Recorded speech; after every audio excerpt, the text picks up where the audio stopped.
안녕하세요, 여러분. 자, 여러분이 제일 좋아하는 시간이죠. 바로 역사 2 시간입니다. 자, 오늘은 무엇을 배우냐면 3-3 신라가 한강 유역을 차지하다라고 하는 부분을 배우겠습니다. 그래서 교과서 31페이지를 펴주세요.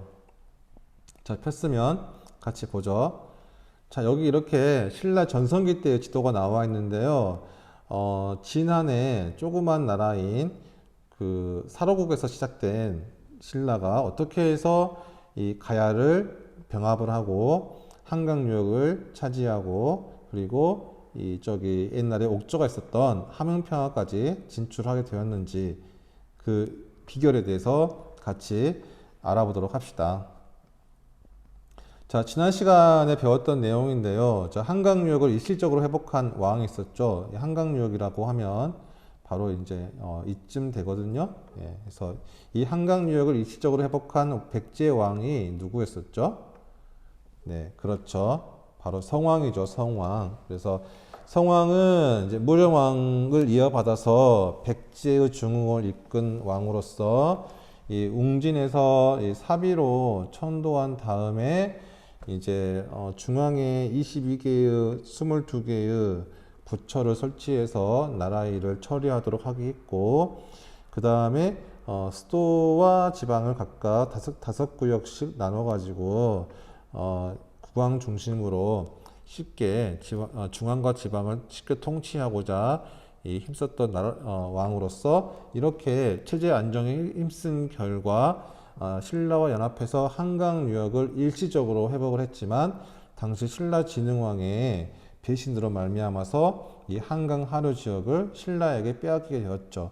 그래서 이에 화가 난 성왕이 신하들의 만류에도 불구하고 직접 병사들을 이끌고 군대를 이끌고 신라로 쳐들어갔다가 오히려 신라 병사들에게 붙잡혀서 목숨을 잃게 되었잖아요. 그래서 이 백제 부흥의 그 꿈은 끝나고 말았는데, 그러면 이렇게 백제 부흥의 꿈을 꺾어버렸던 당시 신라는 어떻게 해서 이렇게 전성기를 맞이하게 되었는지 궁금하지 않습니까? 그래서 같이 알아보도록 하죠. 자, 오늘의 오록입니다. 그래서 신라는 지증왕 때부터 왕의 칭호를 마립간, 그다음에 왕, 대왕이라고 칭하였다. 그래서 신라의 왕호 변화는, 그래서 지증왕은 맨 처음에 왕에 올랐을 때 왕이라고 부르지 않고 지증 마립간이라고 불렀었거든요. 여기서 마립간이라고 하는 거는 대군장이라고 하는 뜻을 가지고 있죠. 자, 그러다가 지증왕이 중국에 그 문물 제도를 적극적으로 수용을 하면서 이때 중국처럼 왕이라고 하는 말을 사용을 했고요. 그 다음에 또 이제는 왕이라고 하는 것에서 더 나아가서 대왕이다, 왕 중에 왕이다 라고 하는 대왕이다라고 하고까지 칭하게 되었죠. 그래서 이렇게 대군장과 그 다음에 왕과 그 다음에 대왕이라고 칭하는 과정에서 알 수 있는 것은 바로 시간이 점차 지남에 따라서 왕권이 어떻게 되었다? 그렇죠. 왕권이 강화되고 있었다라고 하는 것을 보여주는 거죠. 그래서 신라는 이 왕권이 강화됨으로써 주변 국가와의 경쟁에서 살아남게 되었고, 더 나아가 한강 유역을 차지함으로써 나중에 신라에 의한 삼국 통일을 달성할 수 있었다. 이게 바로 오늘 배울 주요 내용입니다. 자, 그러면 학습 목표는요. 자, 신라의 건국과 성장 과정을 정리할 수 있어야 되고요. 그 다음에 자, 신라가 한강 유역을 장악하게 되는 과정과 그 의의를 설명할 수 있어야 됩니다. 자, 단어 찾기를 봅시다. 여러분 교과서에 보면은 군권이라고 하는 단어가 있습니다. 그래서 군권은 군사 군자에 권세 권자를 합쳐 놓은 건데 군대를 통솔하는 권력을 말하죠. 네, 교과서에서 찾아보고 적어보세요. 자, 다 적었으면 그 다음 단어를 찾아봅시다. 그 다음 단어는 양성이라고 나와 있는데, 여기서 양성이라고 하는 것은 기를 양, 이를 성이라고 해서 자, 가르쳐서 유능한 사람을 길러내는 것. 다시 말하면 교육이라고도 할 수 있겠네요. 자, 여러분들을 지금 이렇게 학교에서 교육을 시키는 것도 여러분들을 각 분야에서 유능한 인재로 만들기 위해서 하고 있는 거잖아요. 네. 그래서 이 내용을 교과서에 적어 보세요. 자, 다 적었으면은 다음 단계로 넘어가도록 하겠습니다. 자, 이거는 이제 교과서에 이거는 그 동영상인데요. 저작권 문제가 있기 때문에 그 유튜브 같은 곳에서 그 뭐지? 뭐더라? 신라의 불교 관련한 그 검색어를 쳐보면 네, 나옵니다. 구체적으로는 이제 2차돈의 순교해서 찾으면 됩니다. 2차돈 순교. 네, 자세한 내용은 수업 시간에 또 하고요. 자, 신라 같은 경우에는 자, 한반도 동남쪽에 위치해 있어서 다른 나라보다 특히 고구려 백제보다 늦게 체제를 정비했죠. 자, 그러면 이러한 신라를 강하게 만드는 방법은 무엇이 있을까요? 네, 생각해 봤나요? 자, 그러면 실제 신라의 왕들은 어떻게 해서 신라를 강하게 만들었는지 함께 살펴보도록 하죠. 자, 신라의 성장을 봅시다. 자, 신라의 성장은 이제 내무랑 때부터 시작이 됩니다. 왜냐하면은 내무랑 이전에는 박씨, 석씨, 김씨가 번갈아 가면서 왕을 했거든요. 그래서 이 왕을 번갈아 가면서 하니까 왕의 위엄이 살지가 않죠. 네. 왕의 자리가 다른 성씨에게 개방되어 있으니까. 그래서 내무랑은 오로지 김씨만이 왕이 될 수 있도록 만듭니다. 그래서 이제 다른 씨족은 왕을 넘볼 수가 없게 되었죠. 그리고 내무랑은 자기가 이전의 왕과 다르다라고 하는 것을 보여주기 위해서 마립간, 즉 순우리말로 대군장이라고 하는 왕호를 사용합니다. 그래서 나는 이전의 왕과 달라라고 하는 거죠. 하지만 이때 당시 신라는 군사력이 약했기 때문에 광개토 대왕에게 군대 파병을 요청을 하게 되고, 그래서 이 광개토 대왕의 도움으로 간신히 나라의 멸망을 막을 수가 있었죠. 자, 그래서 이 보기와 같은 이 유물이 신라 고분에서 발견이 되었습니다. 이 청동 그릇인데요. 청동 그릇은 구하기 힘든 재료인 만큼 보통 제사용으로 쓰였거든요. 근데 이 제사용 그릇에 광개토 대왕의 이름이 이렇게 적혀 있는 거예요. 다시 말하면 이 제사 그릇은 광개토 대왕에 대한 제사를 지낼 때 쓰던 물건이라고 하는 것이죠. 그래서 당시 신라에서, 그것도 신라 수도인 경주에서 광개토 대왕에 대한 제사가 치루어지고 있었다. 다시 말하면 내무랑 때 그 고구려의 도움을 받았기 때문에 이러한 유물이 발견되는 것이죠. 자, 그 다음에 이제 지증왕 때부터 본격적으로 발전하게 되는데, 특히 지증왕 같은 경우에는 자, 중국의 선진 문물을 수용을 해서 제도를 정비했기 때문에 이때부터 신라가 비약적으로 발전하죠. 그래서 이때 나라의 힘을 중국식으로 신라로 정했는데요. 이게 뭐 매일 새로우면서도 사방을 망라한다. 그 사방을 뭐 지배한다 라고 하는 뜻을 가지고 있고요.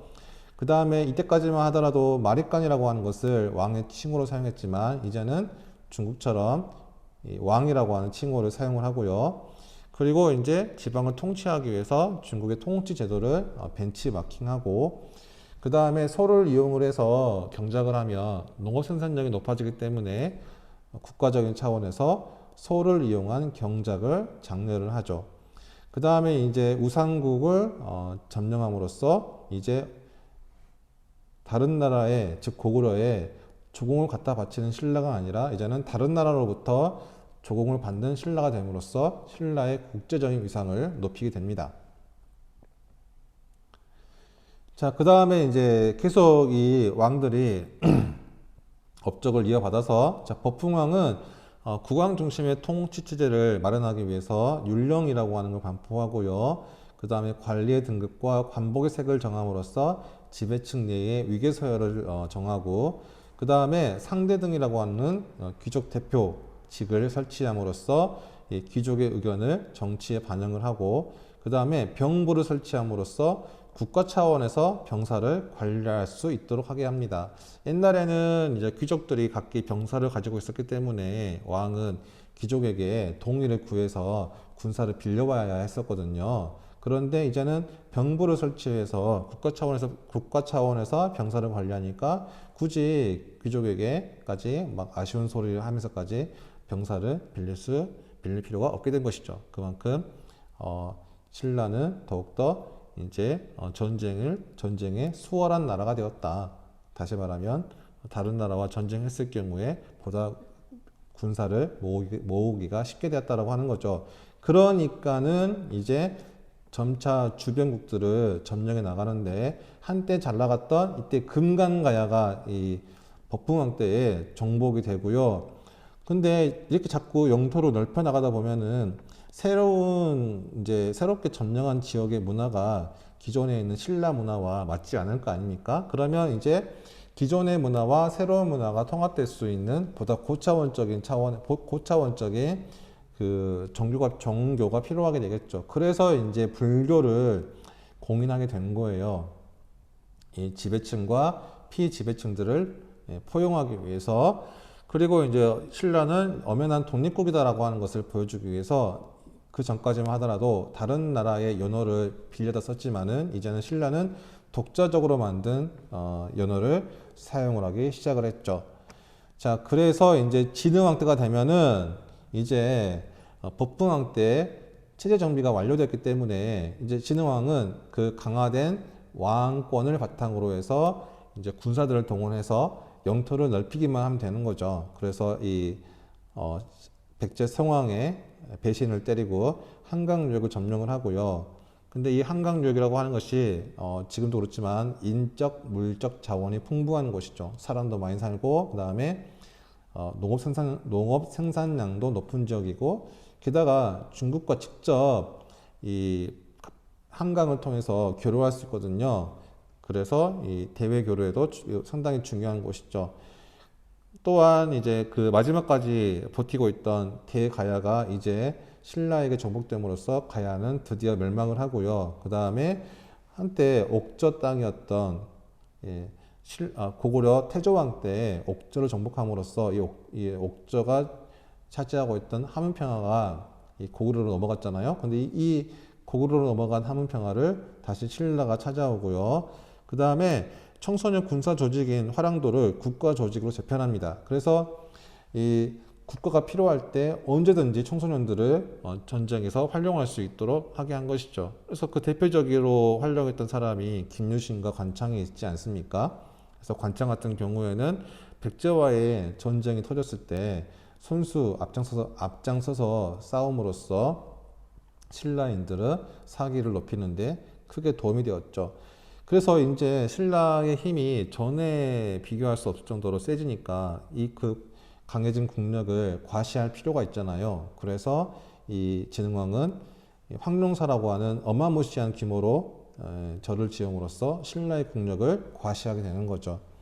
이 황룡사라고 하는 절이 지금도 남아 있었으면은 여러분들이 진흥왕 때의 그 신라의 국력에 대해서 실감할 수 있을 텐데 몽고의 진입 때 다 불타버려 가지고 참 안타깝습니다.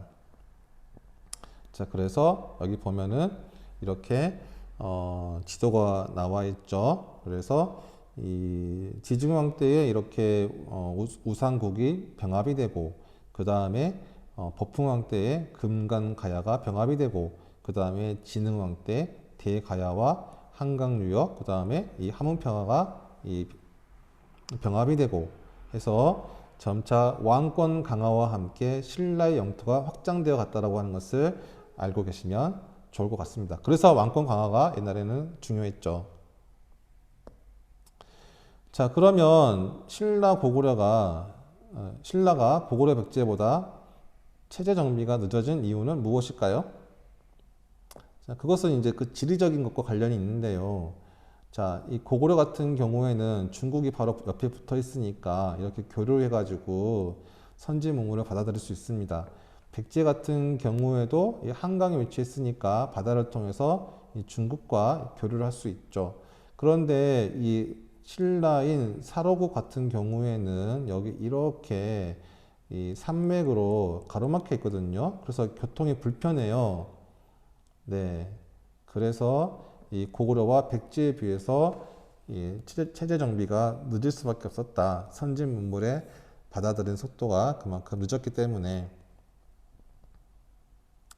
자, 그러면 생각을 키워야 할 시간인데요. 자, 여기 보면은 6세기에 신라는 영토를 확장하며 어떤 비석을 세웠을까가 나와 있는데, 여기 보면 총 5개의 비석이 나와 있죠. 이거 전부 다 이거 신라 진흥왕이 세운 것입니다.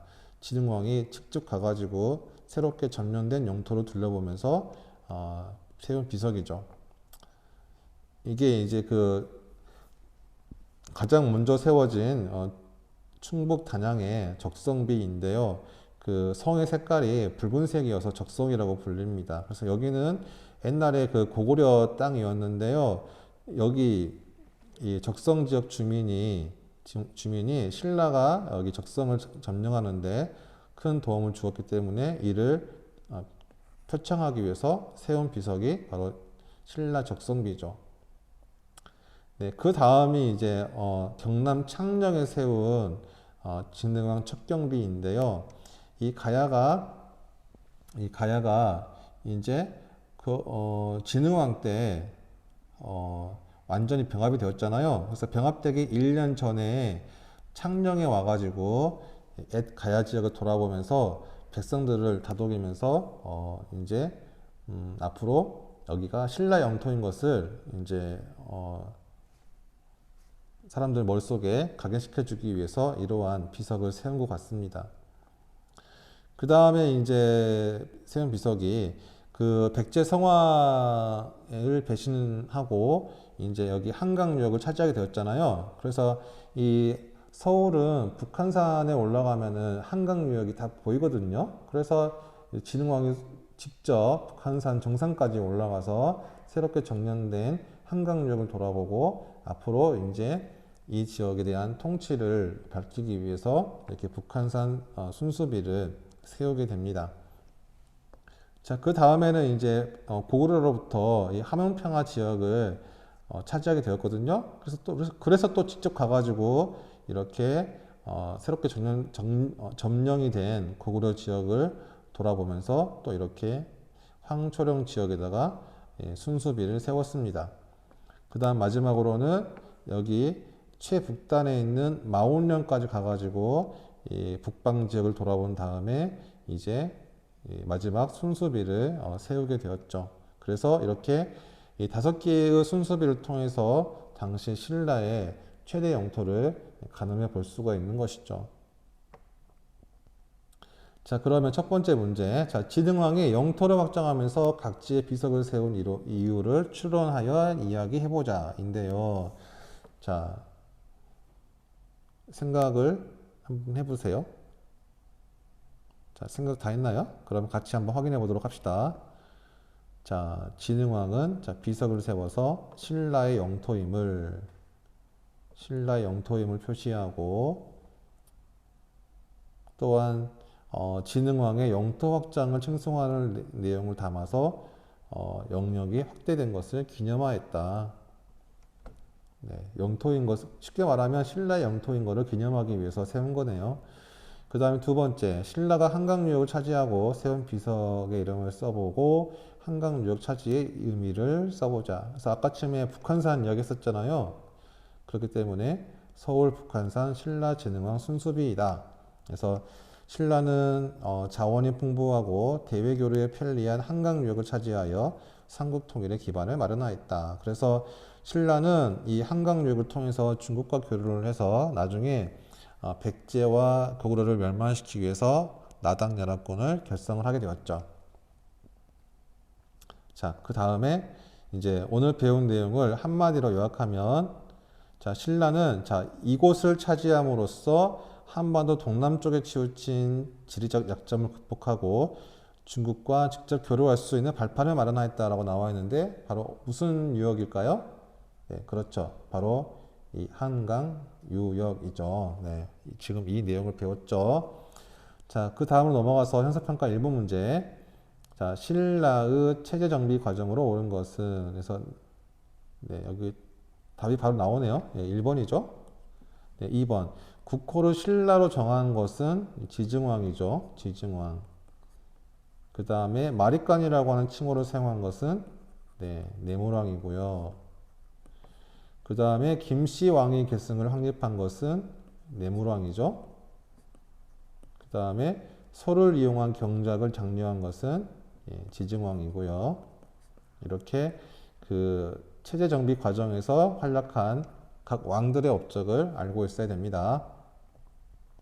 다음 두 번째 보면은 신라의 한강 유역 장악에 의의로 옳지 않은 것은 나와 있는데 뭐